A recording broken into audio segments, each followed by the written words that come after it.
नमस्ते दोस्तों, आपका हमारे channel beginners approach to stock market में स्वागत है। इस प्लेटफार्म पर fundamentally strong shares long term के लिए डिस्कस किए जाते हैं। तो दोस्तों, आज मेरे पास 3 रिपोर्ट्स हैं। एक पहली रिपोर्ट है बिगनर्स के साथ बातचीत, दूसरी 2 मेरे पास स्टॉक हैं जिनका फंडामेंटल एनालिसिस करेंगे हम, और तीसरी हमारे पास 2 पेनी शेयर्स हैं जिनके बारे में हमने पहले बताया था, जिसमें व्यूअर्स हमारे से पूछते रहते हैं। तो तीनों रिपोर्ट्स हम फटाफट देख लेते हैं। तो दोस्तों, बिगिनर्स के लिए 1 मिनट बात करेंगे हम। बिगिनर्स में housewife and retired people from business and services include करते हैं। कुछ सीनियर सिटीजन कहते हैं कि यह उम्र शेयर मार्केट में इन्वेस्ट करने की नहीं है। दूसरा, इस एज में रिस्क लेना मुश्किल है। इसमें 2 बात आती है, पहली एज, दूसरी रिस्क। एज तो केवल नंबर है, दूसरा रिस्क की बात करते हैं तो आप हवाई जहाज में परिवार समेत बैठ जाते हैं। क्या आपने सोचा है कि पायलट के पास कितने घंटे का एक्सपीरियंस है, या एयरक्राफ्ट ने फिटनेस सर्टिफिकेट लिया है या नहीं, यानी एयरक्राफ्ट खटारा तो नहीं। उस रिस्क से तो यह रिस्क बहुत छोटा है, आप रिस्क नहीं लेते, लेकिन एक्सीडेंट दूसरों की गलती से भी हो जाते हैं, रिस्क तो वो भी है। स्वामी रामतीर्थ बहुत बड़े विद्वान थे। वो एक बार इंग्लैंड जा रहे थे, शिप में सभी तरह के लोग थे। उस समय महीनों का सफ़र करके इंसान इंग्लैंड पहुंचता था।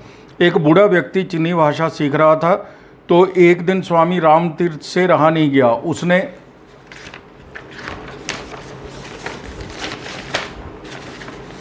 उस बुजुर्ग से कहा कि चीनी भाषा दुनिया की मुश्किल भाषाओं में से एक है, आप इस उम्र में यह भाषा क्यों सीख रहे हैं? तो आप इस उम्र में यह भाषा सीखकर करेंगे क्या? दूसरा, आपके पास समय ही कितना बचा है? बुजुर्ग ने जवाब दिया कि सीखने की भी क्या कोई उम्र होती है? दूसरा, आप तो ज्योतिषी हैं, आपको कैसे पता चला कि मेरा समय कम है? स्वामी रामतीर्थ की आंखें खुल गई और उसने उससे माफ़ी मांगी। स्वामी रामतीर्थ बहुत जल्दी स्वर्ग सिधार गए और वह बुजुर्ग बहुत देर तक जिंदा रहा। रिस्क और एज, यह तो समझने की बात है। अपना 20% निवेश, अपना 20% सेविंग का निवेश ज़रूर करना चाहिए इक्विटी में, ऐसा हमारी टीम का है। तो इससे आपको फ़ायदा ही होगा, उससे तो ज़्यादा ही रिटर्न आएगी। आज हम चर्चा करेंगे KEI इंडस्ट्रीज लिमिटेड के शेयर पर। हमेशा की तरह यह पहले बिजनेस मॉडल समझेंगे, फंडामेंटल समझने की कोशिश करेंगे, फिर हम प्राइस वैल्यूएशन पर भी चर्चा करेंगे, एक्सपर्ट्स की सहायता भी लेंगे। यह कंपनी 1968 में निगमित KEI industries limited EHB cable, HT cable, LT cable जैसे तार और केबल, वायर एंड केबल बनाती है। उन्हें भारत में और विदेशों में बेचती है। कंपनी हर तरह के केबल्स और तार बनाती है। कंपनी की 3 विनिर्माण इकाइयाँ हैं जिनकी विस्तार कार्य चल रहा है। कंपनी के पास 3567 करोड़ रुपए की ऑर्डर बुक है, जिसमें EPC परियोजनाएं, अतिरिक्त उच्च वोल्टेज बिजली केबल, घरेलू और निर्यात केबल शामिल हैं।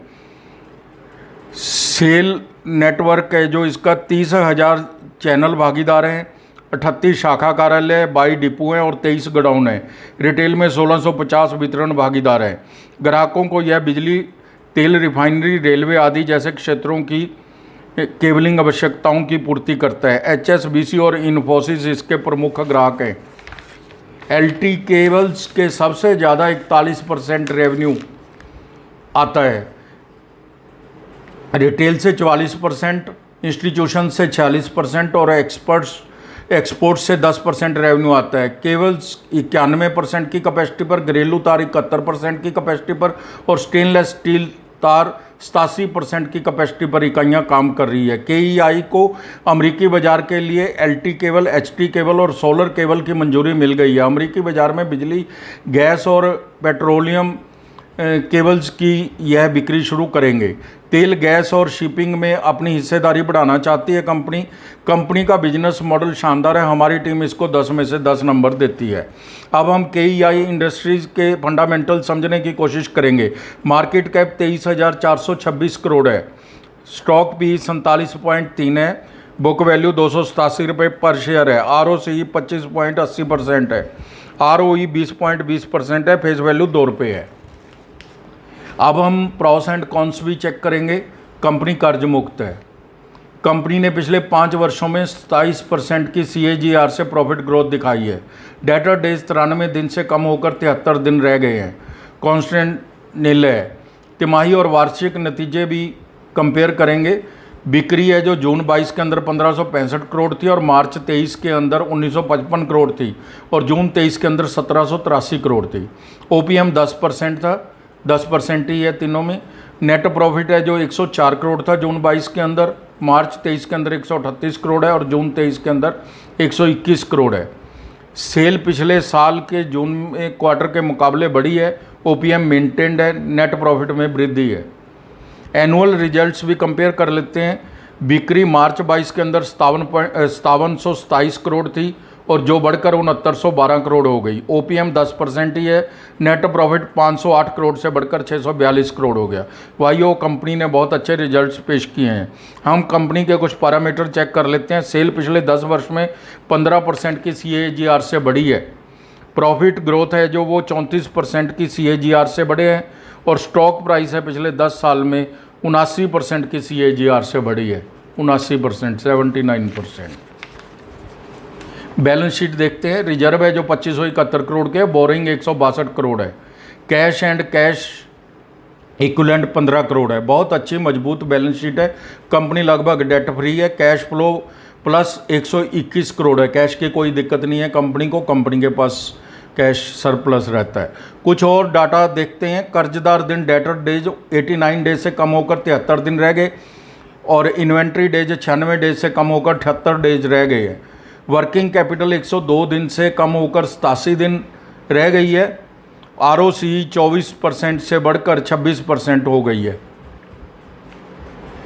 कंपनी बहुत एफिशिएंटली वर्क कर रही है। इसमें इंटरेस्ट की बचत भी हो रही है। शेयर होल्डिंग पैटर्न है जो वो देख लेते हैं। प्रमोटर के पास 37.10% की होल्डिंग है। FII के पास 27.67% की है और DII के पास 19.55% की। पब्लिक के पास तो केवल 15.68% की ही भागीदारी है। 47.22% तो केवल क्वालिफाइड इंस्टीट्यूशनल्स इन्वेस्टर्स के पास है। कंपनी के फंडामेंटल्स बहुत स्ट्रॉन्ग है, कहीं कोई नेगेटिव पॉइंट नहीं है। हमारी टीम इसको 10 में से 10 नंबर देती है। अब हम KEI इंडस्ट्रीज लिमिटेड के शेयर की वैल्यूएशन देखेंगे। क्या इस शेयर में के दाम उचित हैं? क्या इस शेयर को में इन्वेस्टमेंट की जानी चाहिए? हम एक्सपर्ट्स की भी हेल्प लेंगे। आज का भाव 2600 के आसपास है। 52 का हाई एंड लो 25015 रुपये और 1351 रुपये है। PE अर्निंग की 47 मल्टीपल है। ROE 20.20% है। इसके पीयर्स पॉलीकैब इंडिया 54 की PE पर मिल रहा है। RR केवल 72 की PE पर मिल रहे हैं। सेक्टर PE में थोड़ा महंगा लग रहा है, लेकिन ROCE ROE अच्छी है। कंपनी कर्ज मुक्त है, इसलिए इन्वेस्टमेंट मौजूदा दामों पर की जा सकती है। Is KEI good by? Good company है फॉर इन्वेस्टमेंट। 3 एनालिस्ट ने स्ट्रॉन्ग बाई और 5 ने बाई रेटिंग दी है। प्रभुदास लीलाधर ने 2908 रुपये की बाई कॉल दी है। KEI एक अच्छा निवेश है। 1 साल की फोरकास्ट 3264 रुपये है। 5 वर्ष की फोरकास्ट 5817 रुपये है। हमारी टीम का अनुमान है यह शेयर 2 साल 6 महीने में 4500 रुपये के आसपास होगा। कोई भी निवेश करने से पहले स्वयं से जांच जरूर कर ले। आज हम एक और share Shyam metallic and energy इस्पात विनिर्माण और ऊर्जा उत्पादन के व्यवसाय में लगी कंपनी पर चर्चा करेंगे। कंपनी लंबे स्टील, फ्लैट स्टील उत्पादों सहित कई प्रकार के प्रोडक्ट्स का उत्पादन करती है। इसके अलावा कंपनी कैप्टिव पावर प्लांटों के माध्यम से बिजली उत्पन्न करती है। एक प्रेस स्टेटमेंट में कंपनी ने कहा है कि यह लिथियम आयन स्टोरेज सेल उद्योग में प्रवेश कर रही है। आज का भाव 440 रुपये है। 52 का हाई एंड लो 494 रुपये और 255 रुपये है। EPS 10 रुपये 25 पैसे है। PE 43 है। सेक्टर PE 18 है। फेस वैल्यू 10 रुपये है। बुक वैल्यू 151 रुपये है। डेट टू इक्विटी नहीं है। प्रमोटर होल्डिंग 88.35% है। FII 0.65% है और DII 3.17% है। पब्लिक के पास 7.84% की होल्डिंग है। कंपनी को PLI स्कीम का भी अब फायदा मिलेगा। ICICI सिक्योरिटीज़ ने इस खरीद के टैग के साथ इसको 690 रुपये का टारगेट दिया है। शेयर हो सकता है कि अभी जल्दी में ना बढ़े, क्योंकि कमोडिटी सेक्टर पर अंतर्राष्ट्रीय असर हो सकता है। चाइना ने भी एक्सपोर्ट शुरू किया है और आयरन ओर के दाम भी बढ़ रहे हैं। फिर भी कुल मिलाकर लॉन्ग टर्म के लिए शानदार शेयर है, पोर्टफोलियो शेयर है, कर्ज मुक्त कंपनी है। एक फॉरकास्टिंग कंपनी ने 1 साल का टारगेट 674 रुपये और 5 साल का 1626 रुपये दिया है। अच्छा शेयर है, नज़र बना के रखें। अब हम 2 पेनी स्टॉक्स पर भी बात करेंगे जो हमने पहले कई बार बताए हैं। पहला शेयर एवंस टेक्नोलॉजी लिमिटेड का है। इसके दाम 1 रुपये 58 पैसे हैं। 52 वीक हाई एंड लो 2 रुपये 66 पैसे और 18 पैसे है। मार्केट कैप 63 है। कंपनी प्रॉफिट में है। फेस वैल्यू 5 रुपये है। बुक वैल्यू 9 रुपये 36 पैसे है। प्रमोटर होल्डिंग 0.88% है। Avalanche technologies providing global technology management services product testing. Share को हमने 35 पैसे 80 पैसे 1 रुपया 35 पैसे पर बताया था। अगर आपने उस समय ख़रीदा था और आपको डर लगता है तो आप थोड़ा सेल कर सकते हैं, अपनी कैपिटल निकाल सकते हैं। तिलक वेंचर्स लिमिटेड को भी हमने बताया था। 52 वीक हाई एंड लो 7 रुपये और 2 रुपये 93 पैसे है। कंपनी प्रॉफिट में है। फेस वैल्यू 1 रुपये है। साल दर साल रेवेन्यू 25% बढ़ा है। शुद्ध लाभ 66 लाख से 144 लाख प्रॉफिट हो गया है। 66 लाख लॉस में थी कंपनी पहले, अब 1 करोड़ 44 लाख प्रॉफिट में है। प्रमोटर होल्डिंग 62.63% है। अच्छी कंपनी है। ट्रैवल सॉल्यूशन और बिजली परियोजनाओं में रुचि रखती है। तो दोस्तों, अगर आपने पेनी शेयर में निवेश करना है तो अपने स्वयं से जांच करके करें और इसमें बहुत कम पैसा 1000, 2000, 4000 रुपया ही लगाएं। Thank you very much.